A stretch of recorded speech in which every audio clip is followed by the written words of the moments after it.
New York शहर पर हमला किया गया था। एक लड़की बगीचे में खेल रही थी। उसने देखा कि लाश उसके पास आ रही थी। वह डर गई और दौड़ने लगी। लाश उसका पीछा करती रही। वह एक बुलिंग तक पहुंची, जहां उसे हेलीकॉप्टर को पकड़ने और लाश से बचने के लिए सीढ़ियों पर चढ़ने की जरूरत है। कुछ भेड़िए मेहुल का पीछा कर रहे थे। भेड़ियों से दूर भागते हुए मेहुल एक घर के सामने आया। घर की ओर जाने वाली 3 सड़कें थीं। पहले रास्ते में उस पर ममियां थीं, जो मेहुल को मार डालती थी। दूसरे रास्ते में लाश थी, जो मनुष्यों को खाना पसंद करती थी। और तीसरे रास्ते में पिशाच थे, जो मानव रक्त से प्यार करते थे। घर में जाने के लिए मेहुल को कौन सा रास्ता चुनना चाहिए? हॉग्सविले गांव के पास 2 बंगले थे। बंगले में से एक प्रेतवादित था।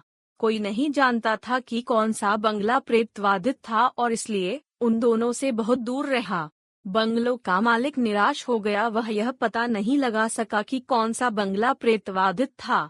तभी उसे एक विचार था। उन्होंने +1 मिलियन की पुरस्कार राशि की घोषणा की, जो कोई भी अपने बंगलों में एक रात के लिए सोने के लिए तैयार है।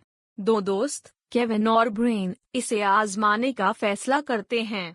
वे रात में बंगलों में पहुंचे और उन दोनों पर एक अच्छा नजर डाली। जल्द ही उन्हें पता चला कि कौन सा बंगला प्रेतवादित था, वह भी वास्तव में अंदर जाने के बिना। क्या आप यह पता लगा सकते हैं कि कौन सा बंगला प्रेतवादित है? कुछ रहस्यमय जीव जेमी का अनुसरण कर रहे थे। उसने एक परित्यक्त घर पाया और अंदर चला गया। घर में प्रवेश करते हुए उसने 3 दरवाजे देखे। दीवार पर एक नोट है जो कहता है, दक्तम्बन संग पहले दरवाजे के पीछे है। यदि आप छोड़ देते हैं तो वह आपका खून पिएगा। दूसरे दरवाजे के पीछे लाश है। यदि आप यहाँ से छोड़ने की कोशिश करते हैं तो वे आपको कच्चा चलेंगे। तीसरे दरवाजे के पीछे एक वेयरवुल्फ है। अगर आप यहाँ से जाने की कोशिश करते हैं तो वे आपको जीवित करेंगे। जेमी को कौन सा दरवाजा चुनना चाहिए? लाइक, कैरन, कमेंट, कैरन, शेयर, कैरन।